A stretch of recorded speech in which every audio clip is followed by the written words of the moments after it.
Hi guys, welcome to Lions Tribe again. I'm really glad to have you here. If this is your first time here, please subscribe to the channel. In today's video, I'll just be talking about the cost of getting married in Nova Scotia, Canada. Basically, what it cost us to do a Nigerian wedding in Canada. So I'll give a breakdown of all of the costs. It's important to know that for our wedding, we only did like the civil wedding, nikai, and reception. So we didn't do the traditional wedding. But for the purpose of this video, I'll be going through the cost of the civil wedding, the nikai, and the reception. So the total cost in terms of what we spent to get married in Nova Scotia, Canada. All right, I have my jotter here. So I'll look down so I don't forget anything. So for the wedding, I'll start with the wedding license. I don't know if it's the same thing for other places in Canada, but in Nova Scotia, if you want to be, if you're planning to get married officially, so by officially, it could even be your church or your mosque joining you together. It could be the civil wedding, you going to the court. It could also be like the JP coming to your house, to a coffee shop, coming anywhere to just officially join you together, and for the marriage to be registered with the province. So you need to get like the marriage license or a wedding license, and for this license the cost is $132.70, which this form can be obtained from any Access Nova Scotia around you. You basically just have to go there with your partner, I think, with like a piece of ID, tell them what you want to do, fill some paperwork, and then they give you a wedding license, right? So that wedding license is compulsory, and the earliest you can get it is 3 months. It can't be more than 3 months before your wedding. So that is the very first thing you do. You get the wedding license, because it is not this license that you'd give to your imam in your mosque, or your pastor in your church, or the JP, or whoever is joining you together. So yes, the first thing we did was that we got the license, and for us the plan was actually to go to court and do the registry there. But the funny thing is that 2 days to the date we had picked, I just received a call, and then they said the person that was supposed to officiate the wedding has an emergency and is not able to make it. In my mind, I was like, oh, okay, we already had everything planned, makeup, photographer. How do I start calling people to tell them that that date is not going to work again? And I barely had like 48 hours to the event. So what I did was, like, we started shopping around, we started checking on the internet for JPs in Halifax generally. I also had like a friend that helped with that too. So we just checked Google for Justice of Peace in Halifax, because Justice of Peace are allowed to actually join people together, and they can meet you anywhere you want them to. So we were able to find a very pleasant lady that agreed to do it, even though the notice was very short. And she said it's because I understand how important this day is for you, and she made it happen. You know, she came in the morning, and we had to pay. There's a certain fee that you pay them. It's like a fixed amount. I think it's $200 to the Justice of Peace. So she came to the house in the morning on the fateful day, and the entire event of joining together took less than 2 minutes. And that's the registry, that's all. And then after the joining together, we are now supposed to sign. I also have our witnesses sign. So the JP would now go and fill the paperwork with the province. But don't forget that it's that license that we had gotten from Access Nova Scotia that the JP would fill, and then we would also sign. So you must have the license to get married in this province. So basically that's just the rundown of our civil wedding. So after our civil wedding, I've given you the cost there of getting the license, paying the JP. There's now some other things that we did as part of the civil wedding, like the makeup, photography. These are things that when I was shopping for vendors, I sort of like told them that I wanted like the makeup artist to cater for my civil wedding and my wedding. Same thing with the photography. So we sort of bargained all of this together, even though the events didn't happen at the same time. You get what I mean? So I'll now run down the list of the cost of now the wedding proper. The first thing I have on my list is the event hall. Okay, so the cost of getting the hall that we used is $850, and the hall we used was supposed to be like it has capacity of like 50 people, and at some point we were even worried because even though we had invited 50 guests for the wedding, everyone that came for the wedding, I think we had about 50 guests, but we still wanted enough space to dance, and that hall was really small. So I was considering getting, oh, should we get like the bigger space, and the bigger hall has like the capacity to take 100 guests. Even though we weren't expecting 100 guests, we just wanted to have enough room to dance and have a good time, so people are not just sitting in clusters. So we considered that, myself and my husband, like we thought of doing that, and while we are still trying to decide, guess what happened? We got a call from the event center, and they said, oh, even though we paid for the smaller hall, the 850, they would have to upgrade us to the bigger one, which at the time the cost was about 1,500. And the reason they were upgrading us is because any events that involved using speakers or DJ or music, they don't like to use the small hall because that event center is attached to, it has an hotel, and they won't like to disturb their guests, right? But the bigger hall is soundproof, so they are not disturbing guests there. That's how we were upgraded to the bigger hall at no additional cost. You know, and that's one of the beautiful things about this place. We didn't need to pay any extra because it wasn't our fault that they gave us the smaller one in the first place. And we were trying to see if we should add money to like upgrade to the bigger one. And then the call just came in and we didn't have to pay that additional 700. I was excited. So that's, anyway, we paid 850 for the hall. We ended up using the big one.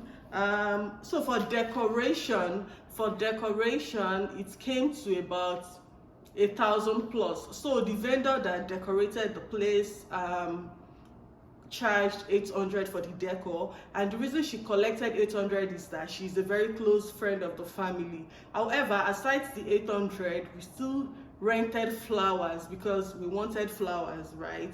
And she didn't really have the kind of flowers that we wanted, so we rented different flowers, and also the chair that we sat, that myself and my husband sat on the wedding, we rented that separately. So everything we rented, aside the money we paid for decor, came to $500, right? So there is additional $500 there. Okay, and the next thing now is souvenirs. You know how we are Nigerian now, and I don't think there is a Nigerian party without souvenir. So we wanted to like gift something to our guests.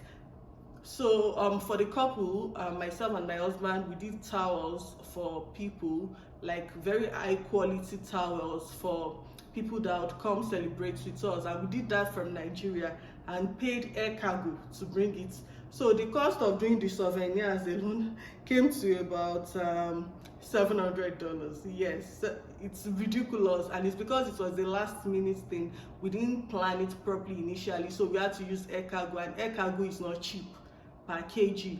But basically, we gave our guests very good quality towels, and we also had some other additional souvenirs. My mom did jotters, my younger sister did something, even my elder sister. We had different options, so we just packed everything in a bag. And I can remember one of my colleagues, she's Canadian, she came for the wedding with her husband, and she was like, Layo, I was surprised that they gave us gifts at your wedding. That's like a completely new culture for her. She didn't know that you could attend someone's wedding and get a gift from the couple. She was surprised, and I had to explain to her that that is how we do for every parties that we do as Nigerians. Most times we give gifts to people, we give them souvenirs, like thanks for coming, thanks for being part of our day or something like that. And she felt it was a really nice thing. She didn't expect to get any gifts, you know. So that's that on souvenir. The next thing I have is food. So, you know, living in Canada and also like getting married here has actually taught me the importance of community, the importance of building your own community having friends, having good friends in your corner, like people you can always call on and that they would help and make things happen. Trust me, for the fact that when I landed, my sister had already been here for years. She had friends around. I stayed with my sister for a while. It made a lot of things easier for me. Um I didn't experience a number of things that new immigrants would normally experience, you know, when they tell you when they landed and all of those stories that we hear. I didn't really have that kind of experience because the day I landed, my brother-in-law picked me from the hotel, picked me up from the airport and straight to their house, and then, you know, I just had people around. So that brings me back to this issue of food for our wedding. Even though we had numerous food options, like we only paid for the ingredients. So we paid for the rice, the chicken, the beef, the turkey, fish, you know, things like that. We paid for all of the ingredients, and the cost of paying for all of these ingredients came to about $700. However, the person that cooked all of this food, shout out to her by the way, she didn't collect a dime from me. She cooks here, she's a caterer, she's my sister's friend, she's also my friend, and then she didn't charge us for it. We just got all of the ingredients for her. As a matter of fact, she did all of the cooking in her home, in her house, free of charge. Like, she used her gas, used her power, and she didn't charge us anything. So she said she only wanted us to pay for the ingredients, and that was our contribution to our wedding, which we really appreciate. So we would have spent way more if we were actually paying for the service, like for the cooking. So, but we didn't need to pay for all of that, and it helped us to save costs. What I have now is DJ again. So my sister has been staying in this province for over 5 years. So imagine living in a place for over 5 years, and she's highly extroverted. She has her own network, she has her own people, and that also really helped us in terms of saving costs. So the DJ also, which would have been a bit expensive, just told my sister that it's your sister's wedding, just give me whatever you have, like just give me anything. And I think my sister gave him $250, I'm not sure, just something for transport, because normally his services are way more expensive than that. But because, I mean, they are like friends to the family, that was also their own contribution to our wedding. So he just collected that and he came. So yeah, we had a very good DJ at a really reasonable cost. Also, I have small chops and cake. So our wedding cake was like 3 tiers. I can put a video sometime, maybe when I post, like if I eventually post the wedding vlog, or when I do post it, but that would depend on the people that really want to see the vlog. Yeah, so it has like 3 tiers. That's the cake, and then there was also small chops. So the small chops was fried on site, like in the hall, so it was really served earth, and people absolutely enjoyed it. So for the small chops and the wedding cake, it came to about $900. Yes, it was not cheap, $900. And also we had desserts. We had like cheesecake, red velvet, different sweet things like that a very sweet person also put together, and the cost of that was about $300. In addition, we also had like party favors, so things like candy, chin chin, coconut flakes, you know, little things that people just like to snack on. We also packed that in a very cute customized box for our guests, and the cost of doing the party favors was about $350. I know that you'll be wondering, why do all of these? As Nigerians, we are very particular about the way we take care of our guests when we are celebrating. We like to ensure that people absolutely enjoy themselves. I'm also from a tribe in Nigeria. I'm an Ijebu girl, by the way. We are very particular about parties and events, and we don't just do things for the fun of doing it. So I needed to ensure that all of our guests had a good time. They are properly fed, well fed, and entertained and appreciated. So all of these are just to make sure that everyone is happy at the end of the day. Photography, don't let me even get started on photography. So the first vendor I called, a very popular photographer I called, that stays in is in Toronto. So I called him that I would like for you to take her pictures for our wedding. I really like your craft. He's very good, by the way. And then he told me that his per hour was like $600 per hour. I'm like, eh? Am I not in the wrong profession? What am I doing next? $600 per hour? Yes. And after the $600 per hour, I would still buy his ticket, his flight tickets to come to Nova Scotia, and also pay for hotel. And then I started rethinking that, oh, maybe this is not the photographer that I want for this wedding, you know. So I had to look around to see who can still bring out what I want, give me that very high quality pictures, and maybe not as expensive. So I found a photographer that charged us $2,600. Yes. So for our wedding, we paid whooping $2,600 for pictures. Please don't judge me for paying that much. You know how we all have things that we are very particular about. I want this to be a certain way. For me, my pictures, I wanted them to be of certain quality, and I wanted them to look a certain way, because at the end of the day, after all of the events and celebrations, you would always have these pictures to reference, right? Also, I wasn't engaging the service of a videographer, so I needed to ensure that my pictures were like top notch. In addition to that, for the pictures, so that 2006 is for our pre-wedding pictures, our civil wedding that we've done on a different date, our nekai that we did in the mosque, and then the reception. So the cost of all of that, we just gave like the charge at once, 2,600, and then I just paid twice. So yes, the cost for our photographer was $2,600. But guess what? Now he charges way more than that. So just so you know. Okay. The next thing I have on my list is MC. So for the MC, I had two wonderful MCs for our events, and the good thing is that they are both friends of the family, and I didn't pay a dime. Well, they would have been invited to the wedding anyway, and they did the job. They did it beautifully well, and it was nice. Like, it was nice. Everyone at the party can testify to that, and we didn't have to pay a dime because they are friends of the family. Next thing on my list is my dress. They weren't cheap. So even though I did, like, out of the 3 dresses I wore, 2 of them I paid in naira, so I'll try to convert that naira to card, just to ensure that everything I'm saying will be in Canadian dollars, so I wouldn't have some in naira and some in Canadian dollars. So my very first dress is the dress I wore for my civil wedding. The cost of that simple civil wedding dress was $250. Yes, $250. I kid you not.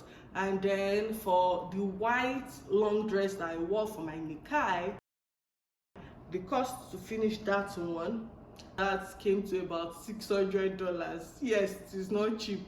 And then for the third one, it was just a dress I bought for my reception. It's not custom made or something. I just bought it, and then the cost was $200. So that was the most reasonable. So for those 3 dresses, I spent $1,050 for my 3 dresses. Right. So, and then for my husband's outfit now, for our civil wedding, he wore a suit. That suit was made by one of our friends, like a very, very close friend to the family, and he's a designer, and that suit was one of his contributions to our wedding. So the civil wedding suit outfit for my husband was free, a gift from a friend, so we didn't have to pay for that. And if we had paid, the services are not so cheap, so it would have been a lot, but that was his gift to us, or one of his gifts to us. And then he had 2 other outfits. He wore agbada. For people that are not Nigerian, agbada is like a traditional outfit that we wear. We sew it with like different fabrics, and then we wear it like a matching cap. So my husband wore like 2 different agbada. There was the white one and the black one, and then the cost for sewing the 2 came to about $450 for the 2 agbada. Makeup is the next thing I have here. Makeup. So like I said, there are some of these services that I bargained, I negotiated at the same time. So for my civil wedding, nikai, and reception, the makeup, I spoke to the makeup artist for those three things at the same time, and we agreed. So the amount we agreed was $650 for those events. Yes, and also for my photo shoot, my pre-wedding photo shoot. So for all of that, we paid the makeup artist $650 for all the makeup. Mock donation. So even though we had done like the wedding at home with the JP, going to the mosque for Nikai was just because we are Muslims and we wanted to be joined together in the mosque. So when we went to the mosque, we didn't need to fill the paperwork because the JP had already signed and it has been legalized already. So there was no need for the imam in the mosque to fill that. But for anybody getting married in the mosque too, you just give like a certain donation to the mosque, like as your contribution to the development of the mosque. And for that, it was $250. So there is also drinks, even though we didn't use alcohol because alcoholic drinks are not allowed in the event center that we used, because they would rather have the customers buy from them because they sell alcoholic drinks. So we basically just brought wine, fruit juice, water, soda, drinks, different kinds of drinks, and maltina. You might not be familiar with maltina, but it's also a kind of drink that is very popular among Nigerians. So the cost of getting all of the drinks was about $250. Yes, all the drinks we used for the event. In addition, we got like paper towels, flocks, toothpick, disposable plates, disposable cups to make our toast. Basically all those little things that we also needed for the event, and the cost for getting all of these also came to another $220. So that is all. If you add all of these costs together, I'm sure you'd be able to have an idea of what the cost was for us for a Nigerian wedding in Canada. And trust me, it was not cheap. No, it wasn't cheap at all. But if you are looking to do your wedding ceremony or have your party here in Canada or anywhere, the most important thing is just for you to have a budget and try to stick to the budget. Try as much as possible not to go out of your way just to please people. Just do whatever you feel comfortable doing. Spend the amount you feel comfortable spending, and you won't now go bankrupt or go broke in the process of just trying to do your wedding or celebrate yourself, right? So in everything that you do, financial discipline is key. Fine, you spent this amount of money, but trust me, a lot of planning went ahead of spending this, and it was convenient for us to spend at the time. That was why we spent it. All right, thanks very much for being a part of this family. If you are yet to subscribe, please subscribe to the channel. Let it grow. Turn on your bell notification so you'll be notified when I post, and I will see you in my next video. Bye.